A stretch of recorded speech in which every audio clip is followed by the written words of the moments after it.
Olá, sejam bem-vindos. Hoje teremos uma Chuá em movimento. Essa que vos fala, Chuá, C-H-U-A-A, com 2 A no final. Eu estou hoje vestindo uma blusa cor salmão.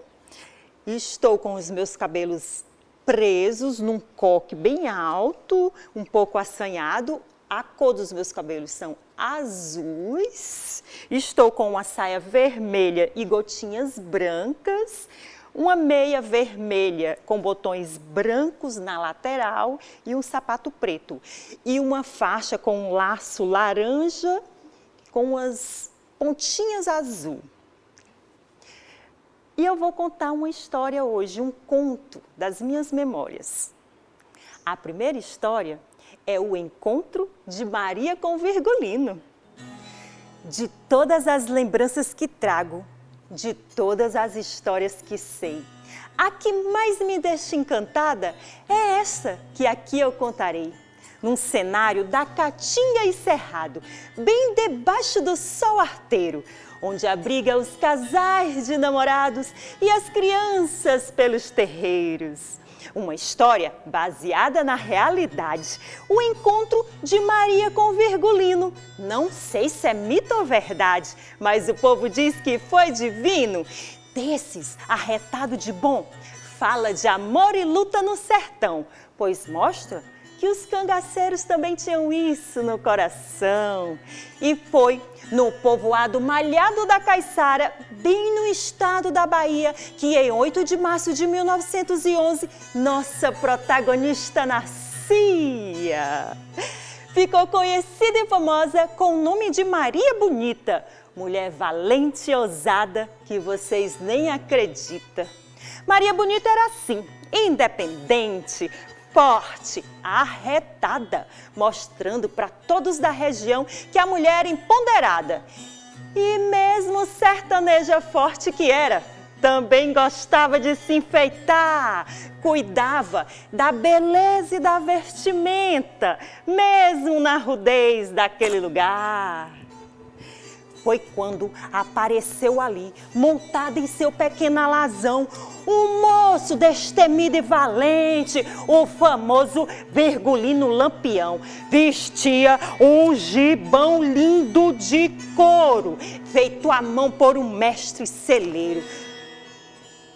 Como um bom sertanejo nordestino, mas o acaso o fez mesmo foi cangaceiro.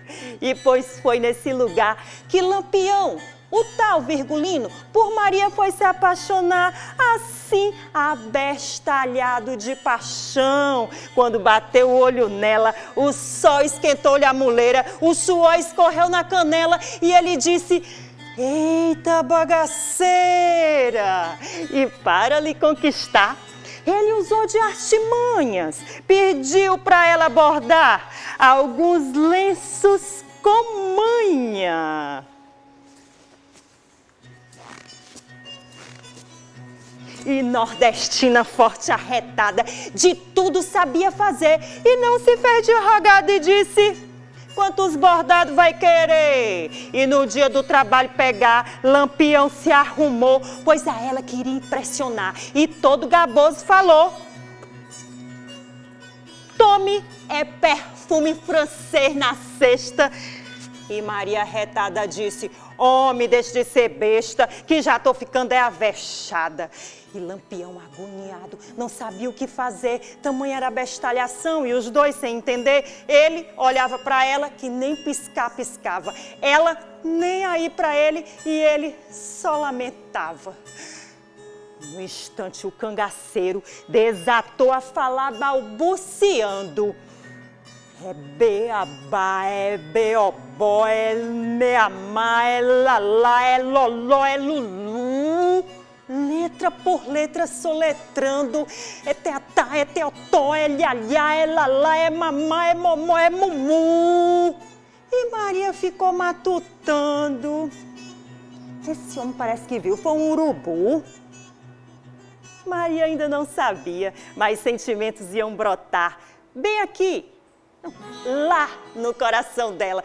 só faltava ela juntar. Cada letra que ele falava, cada sílaba que ele repetia, Lampião ia falando. E Maria esperta já pressentia.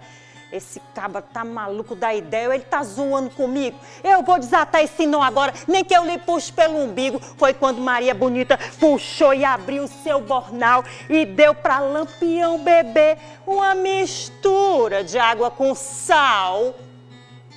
E falou pra ele baixinho: homem, faça um gargarejo e deixe de passar vergonha em pleno todo vilarejo. E reformulando suas palavras, ligeiro Lampião se aprumou e já imaginando o que Maria ia dizer. Ele então sentou e esperou.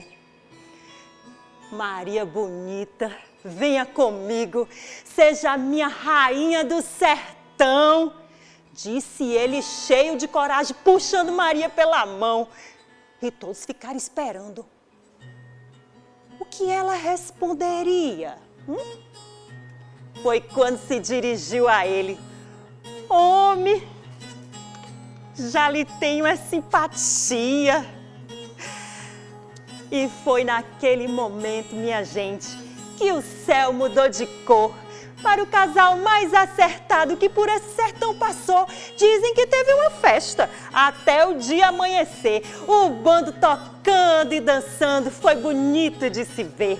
Em uma ação espetacular, Maria aceitou Virgulino e os dois seguiram junto, pois este era o seu destino. Amor, luta e resistência no cangaço atrelado, até o final de suas existências, caminhando lado a lado. E este conto romântico trago bem aqui em minha memória casos que ouvi dizer e que fazem parte dessa história.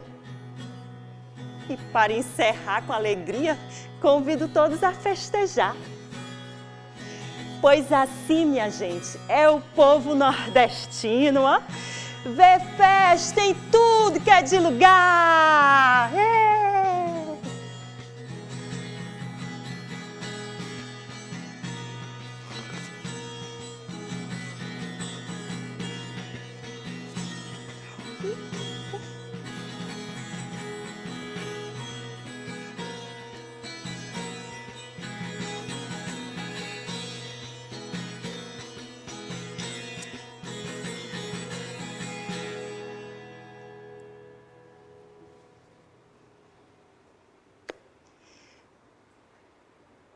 E essa foi a história de Maria com Virgulino.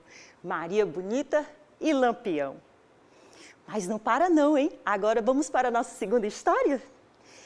Agora eu trago para vocês, em um Axuá em Movimento, um conto indígena, que está aqui também, ó, na minha memória. É a história de um índio.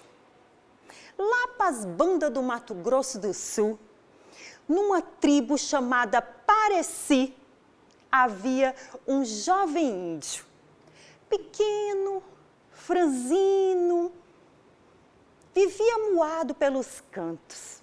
Seu nome? Itaguirá.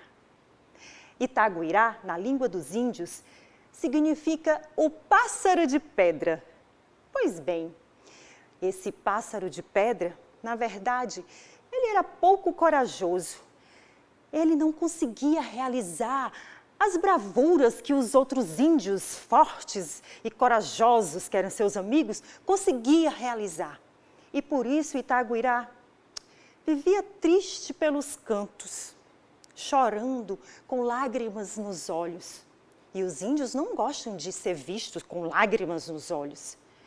Mas aí sua mãe o achou num cantinho, escondidinho, e disse para ele: Itaguirá, tudo que um índio Pareci pode fazer, outro índio também pode. Essa é uma lei que resistiu a todas as épocas, a época das águas e a época das trevas. Índio nenhum poderá mudar.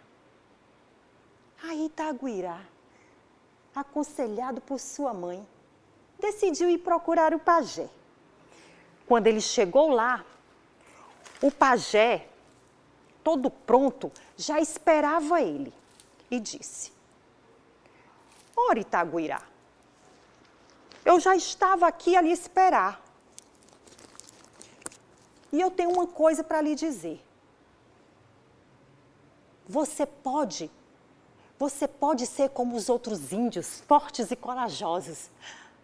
É só você beber do líquido do pote de Baeré. Itaguirá ficou pensando: nossa, é mesmo? E antes que ele falasse, o pajé disse: Itaguirá, eu vou lhe ajudar. Eu não devia, mas eu vou lhe ajudar. Então o pajé deu para Itaguirá um desafio. Um desafio que ele teria que passar a noite todinha em claro na floresta, sozinho, debaixo de um pé de juazeiro, lá, até o dia raiar. Ele só poderia sair de lá quando o dia raiasse, quando os primeiros raios de sol tocassem as folhas do pé de juazeiro. Ah, Itaguirá achou fácil e aceitou. E foi. Ele procurou o pé de juazeiro mais frondoso que tinha e ficou lá debaixo. Mas quando começou a escurecer e junto com o manto da noite veio os barulhos amedrontadores, Itaguirá pensou em desistir. Mas aí ele lembrou da voz tão doce de sua mãe que lhe advertia: tudo que um índio pode fazer, Itaguirá, outro índio também pode.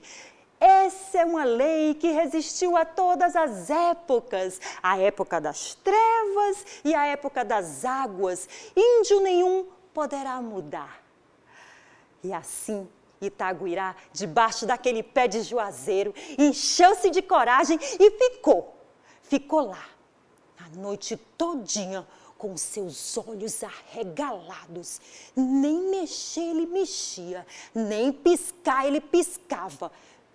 Mas o farol da lua e as estrelas foram seus aliados aquela noite. E quando raiou o dia, Itaguirá estava feliz porque tinha conseguido realizar o seu primeiro desafio. Mas quando ele olhou para o lado, ele viu o pajé.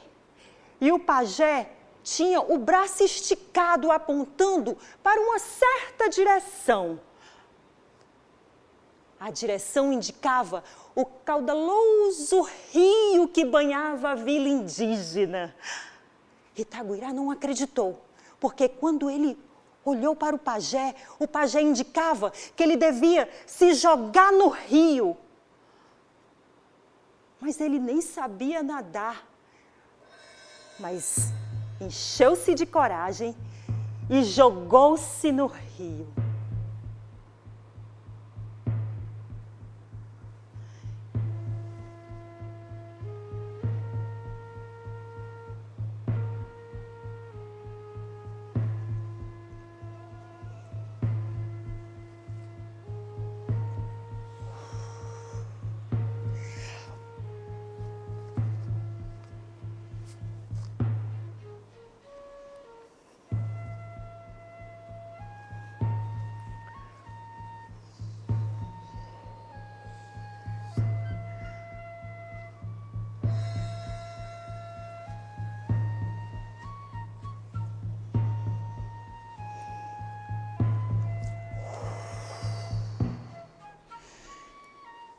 E por muitas e muitas luas, Itaguirá se jogou no rio. Até que raiou o dia em que Itaguirá não mais sentia medo de se jogar no rio. Agora ele deslizava pelas corredeiras do rio, parecendo um peixe em época de Piracema. Ele se jogava e deslizava sobre as corredeiras, parecendo uma Vitória Régia em noite de verão. Itaguirá estava feliz, porque ele tinha vencido mais um desafio. Agora só faltava ele chegar até o pajé. E o pajé havia deixado um bilhete para ele, dizendo que estava no alto da montanha de Maiaru. Mas aquela montanha era muito íngreme, ele não ia conseguir chegar até lá. Mas pé ante pé, Itaguirá encheu-se de coragem e foi colocando os seus passos e foi subindo até que ele venceu a passos largos a distância que faltava para chegar lá no topo da montanha de Maiaru. Ufa! E agora lá, de pé, no topo da montanha, ele pensava, ai, o que é que eu estou sentindo? Era medo? Era excitação? Era uma ansiedade? Não, ele estava feliz, porque agora ele via o pajé, e o pajé tinha na mão um pote. E aquele pote só poderia ser o pote de Bayeré, onde estaria contido o líquido no qual ele ia beber e ia se tornar forte e corajoso, como os índios seus amigos. O pajé entregou o pote para Itaguirá. Itaguirá recebeu, arriscou um olho só para dentro do pote. Qual foi a sua surpresa ao olhar para dentro do pote? Não, ele decidiu abrir os dois olhos e olhar bem para dentro do pote. Mas ele não acreditava no que via. E aí ele começou a pensar, mas por quê?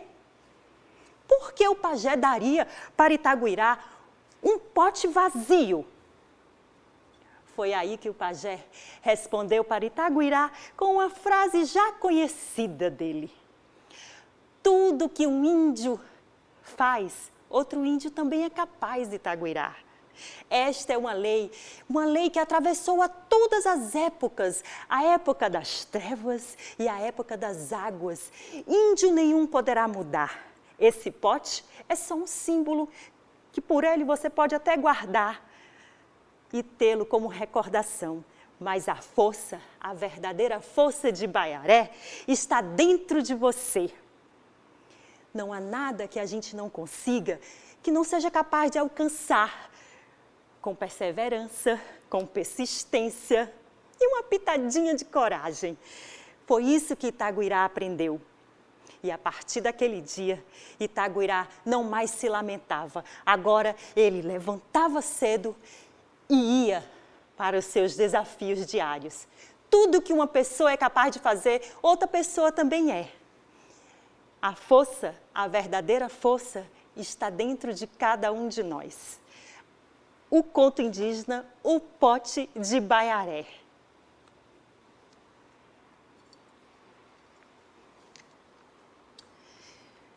E essas foram as duas histórias que eu trouxe hoje para vocês em um Oxuá em movimento. Histórias que eu vim dizer e que fazem parte da minha história. Um grande abraço para vocês. Podem me procurar, eu sou @chuachuvosa. É só me procurar nos canais virtuais que vocês me acham por aí, tá bom? Um abraço para vocês.